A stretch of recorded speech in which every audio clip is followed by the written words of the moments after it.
आप याद करिए, आज भी वहां का रास्ता, वहां का मार्ग अत्यंत दुर्गम है, लेकिन उस कालखंड में उस मंदिर को बनाना, उसको एक भव्य रूप देना, सोमनाथ का मंदिर याद करिए, सोमनाथ के मंदिर में सबसे पहला आक्रमण भारत के अंदर किसी एक मंदिर पे हुआ था, और गजनी से आया हुआ लुटेरा मोहम्मद गजनवी ने जिस मंदिर को छत विक्षत किया था, वह सोमनाथ का मंदिर था। 1000 वर्ष पहले उस मंदिर को क्षतिग्रस्त करने के बाद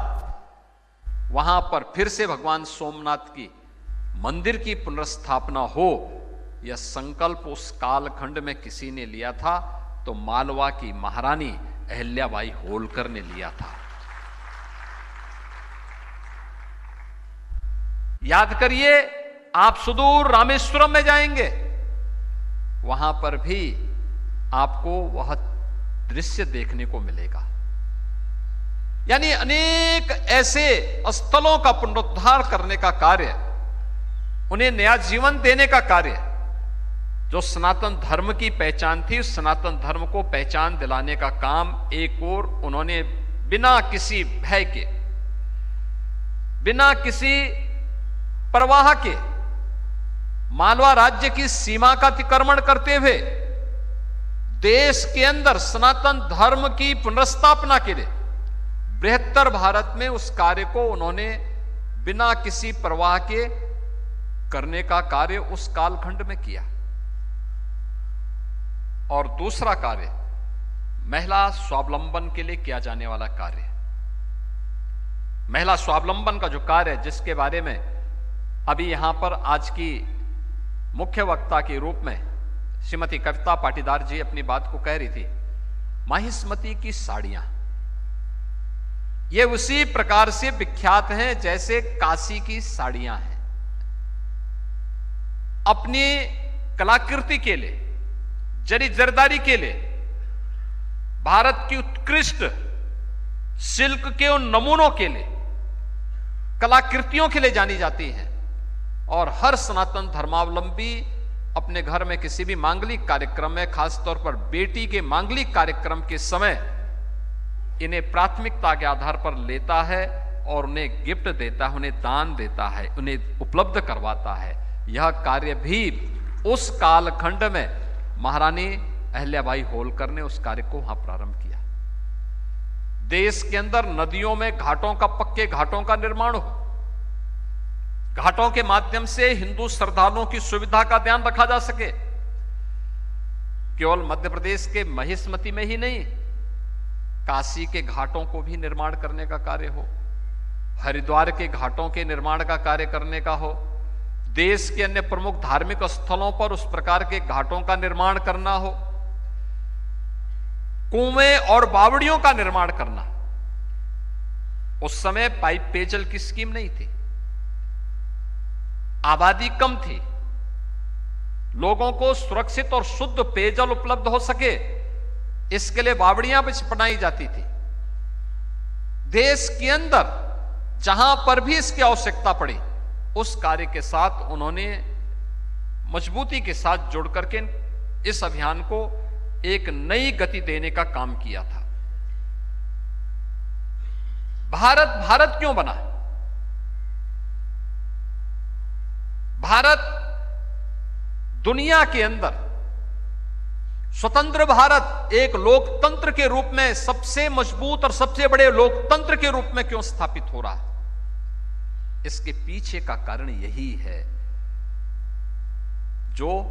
हम लोगों ने उस विराट व्यक्तित्व के अंदर देखा था,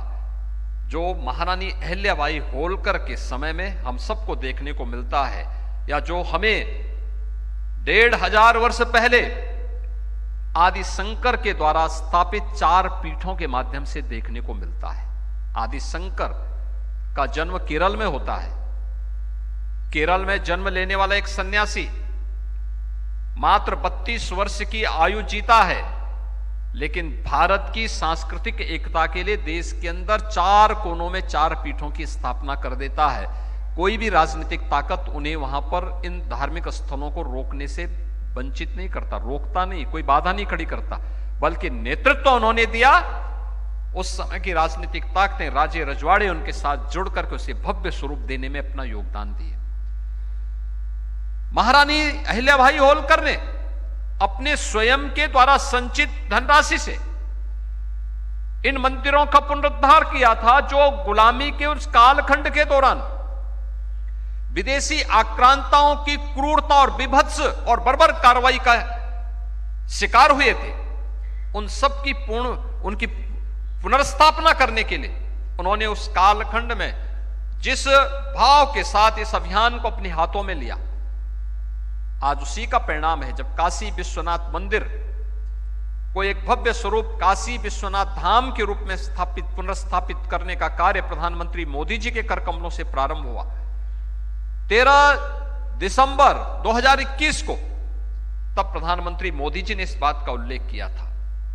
उस समय भी उल्लेख किया था कि महारानी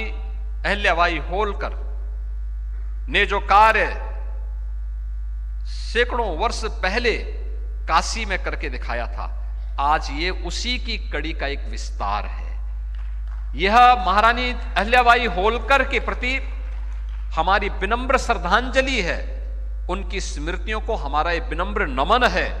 क्योंकि उस कालखंड में देश गुलाम था, विदेशी आक्रांताओं से देश छत-बिछत था, लेकिन उस कालखंड में बिना किसी भय के, बिना किसी प्रवाह के सनातन धर्म की पुनर्स्थापना के जिस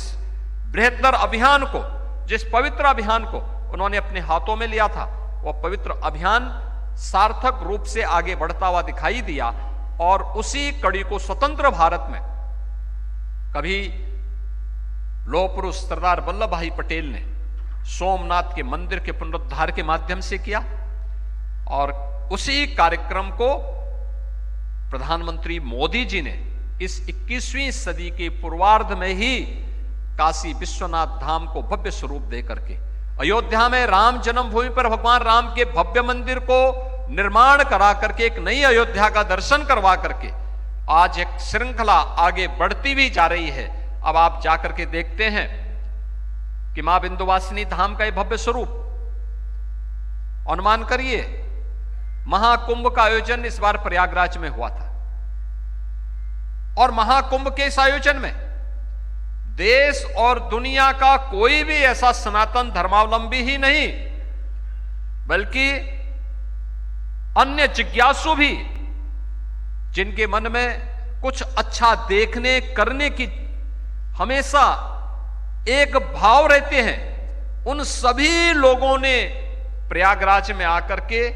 मां गंगा, मां यमुना और मां सरस्वती की त्रिवेणी में डुबकी लगा करके पुण्य के वे भागीदार भी बने, और उन्होंने वह भव्य और विहंगम दृश्य देखा है महाकुंभ का,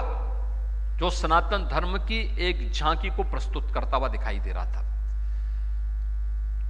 लेकिन महाकुंभ में आने वाला श्रद्धालु इस भाव के साथ कि हम प्रयागराज जाएंगे, महाकुंभ का स्नान के पुण्य भागीदार तो बनेंगे ही, लेकिन हमें यहां से अयोध्या और काशी भी जाना है, हमें नैमिषारण्य भी जाना है। आप याद करिए, अगर काशी, अयोध्या, नैमिषारण्य या चित्रकूट में उस प्रकार की सुविधा समय रहते हुए नहीं दी गई होती, क्या हाल होते, किस प्रकार की स्थितियां हुई होती। देश के अंदर पहली बार देखने को मिला, सुदूर दक्षिण से, तमिलनाडु से, केरल से, कर्नाटक से, आंध्र प्रदेश से, तेलंगाना से, पूर्वोत्तर के राज्यों में अरुणाचल से, मणिपुर से, मेघालय से, मिजोरम से, उत्तर में जम्मू कश्मीर से, हिमाचल से, और नेपाल और भूटान से भी, दुनिया के 100 से अधिक देशों से आने वाला श्रद्धालु और पर्यटक इस बात का साक्षी बना है कि महाकुंभ के बहाने उसे अयोध्या और काशी के दर्शन करने का भी सौभाग्य प्राप्त हुआ। और भव्य स्वरूप देख करके, जब ये भव्य स्वरूप देख रहा था, जब कोई भी काशी विश्वनाथ धाम में आता है, दर्शनार्थ आता है, तो वह महारानी अहिल्याबाई होलकर के प्रति अपनी कृतज्ञता ज्ञापित करने से नहीं चूकता, वहां जरूर आता है। आज जब हम महिला सशक्तिकरण की बात करते हैं और प्रधानमंत्री मोदी जी के द्वारा महिला सशक्तिकरण के लिए किए जाने वाले कार्यक्रमों की श्रृंखला को आगे बढ़ाने की बात आती है, तो नारी शक्ति वंदन अधिनियम के साथ साथ लखपति दीदी का अभियान भी उसी कड़ी का एक हिस्सा है, जो महिला स्वावलंबन का एक नया उदाहरण है। महिला स्वयंसेवी समूह के माध्यम से 1 करोड़ महिलाएं आज प्रदेश भर में सशक्तिकरण की एक नई गाथा को आगे बढ़ाने का काम कर रही है।